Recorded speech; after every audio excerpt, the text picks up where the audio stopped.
This is Get Real with Bob and Stacy, the show that helps you learn about the mortgage and real estate markets. Get the inside scoop from their expert list of guests and have some fun along the way. Now, here's Bob Gallagher and Stacy Alcorn. Welcome back. You're listening to Get Real with Bob and Stacy. You're joining us for our Leaders and Legends segment. Our first guest today is Joann Lublin, management news editor for the Wall Street Journal and author of Earning It, Hard-Won Lessons from Trailblazing Women at the Top of the Business World. Welcome to the show, Joann. Thanks for having me. I want to give everybody some background on Joann. She is management news editor for the Wall Street Journal. She works with reporters in the U.S. and abroad to conceptualize and organize coverage of management and workplace issues. She covers issues such as corporate governance, executive compensation, recruiting, and succession, and writes stories on these topics mainly for the journal's front page and marketplace section. She assumed her duties in December 2002. She is also author of a new book called Earning It, Hard-Won Lessons from Trailblazing Women at the Top of the Business World. It describes leadership lessons from 52 high-level female corporate executives based on career obstacles they overcame. Nearly two-thirds of the women interviewed are experienced public company CEOs. Ms. Lublin long served as contributing editor of the journal's annual special section on executive pay and still helps coordinate coverage of its yearly CEO pay survey. She previously oversaw the weekly career journal pages and was responsible for career coverage. Before I start asking questions, make sure you check out her website at Joann, Joann, Lublin, Lublin.com. So, first of all, my big question for you is, what made you decide to write the book? A couple things. I wanted to give back to our daughter, who was entering the workforce and not really that much aware of what had come before her in terms of the kinds of issues women had to deal with. I did a first-person essay aimed at our daughter for a Wall Street Journal blog back in 2008. And it was called Remember the Barriers. It described some of my early experiences as a journalist. And I got a lot of very interesting reaction to that essay. And at the same time, I've been writing about management issues for over a quarter of a century for the Wall Street Journal. And I had met, not a lot, but some pretty impressive high-ranking corporate executive women. So it was the combination of that essay that I wrote for her daughter and being curious as to whether other women had gotten into much higher level positions in corporate America than me, had also dealt with and overcame career obstacles of one kind or another and become better leaders. Wow, that's awesome. So what do you think is one of the more powerful leadership lessons that you share in the book? Well, given that a number of the women that I write about in the book had setbacks, not just professional but personal, and not just related to their gender, to me, the most important and common leadership trait that these women exhibited was resiliency. They were able to deal with life's misfortunes or their jobs' setbacks and figure out a way to learn from that obstacle or that setback and become a better person or a better leader as a result. Or they figured out ways around the obstacles. So this ability to bounce back struck me as really important and pretty common. Wow. Take a punch. That's what you have to do. Yeah. So you talk about in the book through the interviews, there are all different types of strategies for women for winning a management post. Can you talk about any of those strategies? Well, I think one of the more interesting one, and that seems to have resonance with a lot of people who have read the book, is when you're early in your career and are trying to get your very first management role, your very first supervisory role. And the theme of that particular chapter was called Bloom Where You're Planted. And the notion is to not necessarily be upset if the job you really were hoping to get is not the one you get when it's your first important move up into a managerial role. Because you know what? It might be instead an opportunity to really show what you can do. And the example that I deal with in the book involves Andrea Jung, who later becomes the very first woman chief executive of Avon Products. And in her case, She wanted to get promoted into one particular kind of supervisory role at a very big department store that we've all known called Bloomingdale's, where she had been a buyer, and she didn't get it, and instead was asked to do something totally different and a job that she really didn't want. And of course, she did wonderfully at it. Right. And so what she says in the book is that taking a different position than the one you really want, she said, quote, can end up being the very best thing that happens to you. And, what looks like a setback then can become a very integral part of becoming a better leader. I'm curious about, only because I've experienced this in the Boston corporate market and networking. I still feel that there is a good old boys network, that there are many high-level, top-ranking men executives who support and promote each other. Through your interviews, do you find that there's also a similar type of female network? Yeah, it's called the Sisterhood. Love it.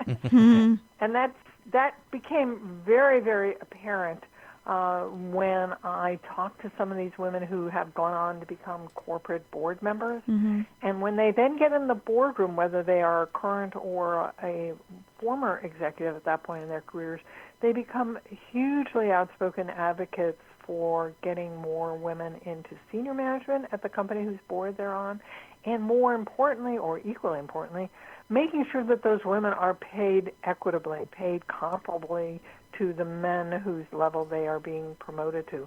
And often they're doing this without the individual executive woman being aware of it. Another thing that a number of these women were doing and are still doing is they're acting as door openers to recommend women for corporate board seats. Because, again, there's a relatively small percentage of women serving on major public company boards, and they tend to ask the same women over and over. And I talk at the back of that chapter, called Beating Board Bias, that the ultimate secret weapon may be women like this, who themselves are already on more boards than they can possibly take, and so they act as personal advocates on behalf of other women who want to be a director for the first time and who they know are qualified and that they can personally vouch for. I love that. So I know you talk in the book about when it comes to pay negotiations in corporate America, you talk about a velvet glove. What is a velvet glove, and what does that mean for women? And that concept of velvet glove is one that is a really cool one because it applies not just to pay negotiations. Because I get asked a lot about, why is it then when men are, pretty assertive, they are praised as leaders, and when women are assertive, they are seen as pushy. And so the velvet glove concept is the notion that when you are negotiating on your behalf to either get a good pay package when you're hired or to get a better pay package when you're being promoted, is you do so from a position of strength. You figure out what it is that those who have had this job before made, those who are in similar positions are making. You're asking smart questions. You're going in completely prepared for the negotiation.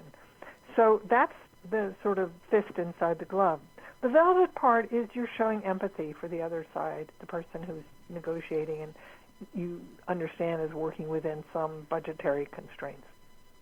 Okay, great stuff. For anybody just tuning in, we are talking to Joann Lublin. She recently authored a book called Earning It, Hard-Won Lessons from Trailblazing Women at the Top of the Business World. By the way, when it came to vetting the people that you were writing about, how many people did you interview? How did you select them? Well, I interviewed 52 high-ranking women, nearly, as you mentioned earlier, nearly two-thirds are experienced public company chief executives.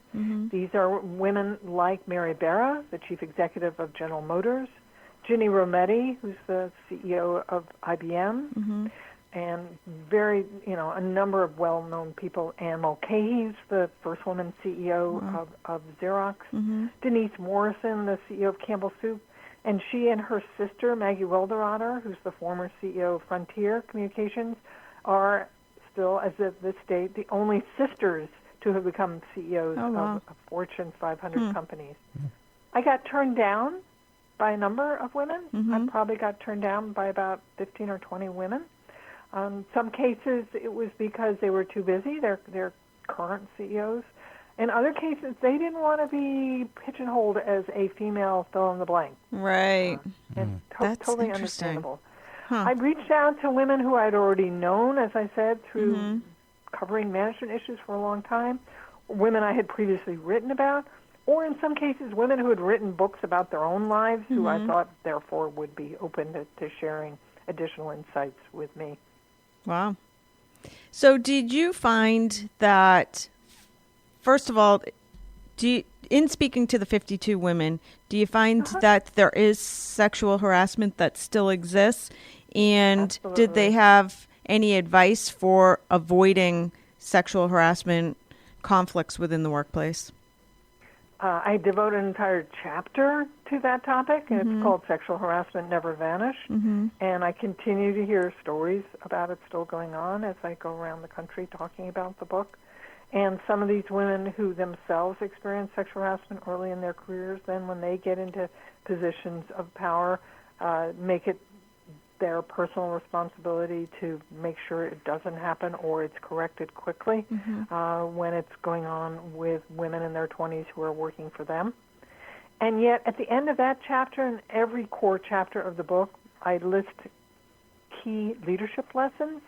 And I've been asked about some of the tips I put at the end of that chapter.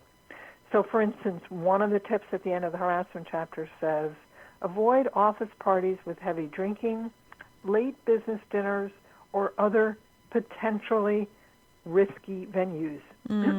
Excuse me, and I quote one of the 52 women saying, make sure you're not sending any signals that could be misinterpreted. So one of the radio shows I've been interviewed for, the interviewer said, I noticed that you put the responsibility on the women, the potential victims here. How much longer will it be before the onus is no longer on us as the women to avoid being harassed, as opposed to the onus being on the men, who for the most part are the harassers, which I thought was a really good question. That is so interesting. And I know that you talk in the book, too, about how it seems some women, their careers progress because they take on an impossible assignment within the workplace. And that's like a double-edged sword. If you take on something that seems impossible, the good thing is if you accomplish it, you can get promoted right up the career ladder. But it also seems like it could be extremely detrimental if you can't complete the impossible mission. That is totally true, and that's why there's a major theme in the book around the notion of, sure, you definitely got to be raising your hands for the Mission Impossible assignments, and these are the tasks that nobody wants to take. But you've got to make sure it's a calculated risk. You've got to weigh the upsides and downsides. You have to know what your would-be boss is expecting of you. What are going to be the benchmarks by which you're measured? And you also have to make sure that you're protected if it doesn't work out. There's a great story in the book involving Ellen Kullman, the former CEO of DuPont, who at one point, midway through her career there, she's highly successful at DuPont. She's asked to start an entirely new business for DuPont. They'd never, ever done this before, safety consulting. And she's not given very specific marching orders. There's no promise of a budget, no promise of staffing, no promise of anything other than, this is something that's important for DuPont. And she decides to take it because she makes sure she gets a get-out-of-jail-free card. She persuades the CEO, and he does this, that if things don't work out after 6 months, that she will get a transfer to a comparable job to the one she gave up. And the one she gives up is running a huge business unit at DuPont with billions of dollars in revenues and 2,000 employees. Wow. And by the way, she makes it a flaming success, of course. Right. And then, during the 4 years she's running this new business, it has a compound annual growth rate of 15%. Wow. She's then asked to build another new division, and then in 2009 she takes over as CEO. Wow. It's impressive. Yes.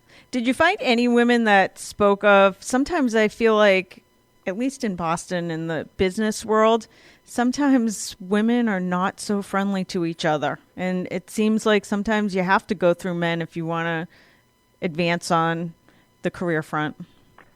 Well, I think at the end of the day, given the current state of play in corporate America, whether women are friendly to you or not, you still need men, and you need men probably Correct. more than you need women. And you need men to be your corporate sponsors. You need women to be your corporate sponsors too. But a sponsor is somebody who is going to put their professional reputation on the line on your behalf because they believe in you and because you've done things for them that prove that you're helping support their own advancement. And so, there always are going to be workplaces where women don't support women. There are workplaces where men don't support men. It's an individual thing that is part of life in the world of work. But the point is to look for advocates and look for ways to neutralize your opponents. And again, that's a major theme in the book. There are many of these women in this book who end up supervising men who've never had a female boss or never had a female boss they liked, and essentially say, I'm not going to work for you. So how do you deal with that? Right. And so those are issues that we all have to work through, and there's a lot of advice about that in the book. Wow. And last question for you, because we need to wrap up. I'm not even in corporate America. I own a business and I'm an entrepreneur, but I find that it seems like the lessons apply to any female trying to get anywhere in business or life. So is it just aimed at corporate America or any female? And it's not just aimed at women either, because, like I said, when I started out, I thought the main focus of the book was going to be on gender bias and how they had overcome that and become better leaders.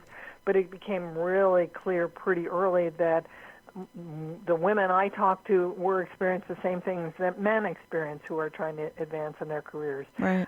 Didn't get the job they wanted straight out of school, didn't get the promotion they wanted, got fired when they thought they were doing a good job, Right. didn't get along with certain people, didn't get people to cooperate. And so at the end of the day, it really is a leadership book that applies to men and women, but more so obviously to women, and more so to women early and midway through their careers, both who have worked at large companies and at smaller companies, because I did interview a couple of entrepreneurs, and then there were people like Ellen Coleman who were, in effect, an intrapreneur. Right. She had to start a business from scratch, albeit within the confines of a larger company. Wow. Great stuff. Exciting book. Again, this is Joann Lublin, and her book is Earning It, Hard-Won Lessons from Trailblazing Women at the Top of the Business World. You can find Joann at her website, Joann, Joann, Lublin, Lublin.com. Thank you so much for joining us today, Joann. You're welcome. We're going to take a quick break. We'll be back with more Get Real after this. Bye-bye.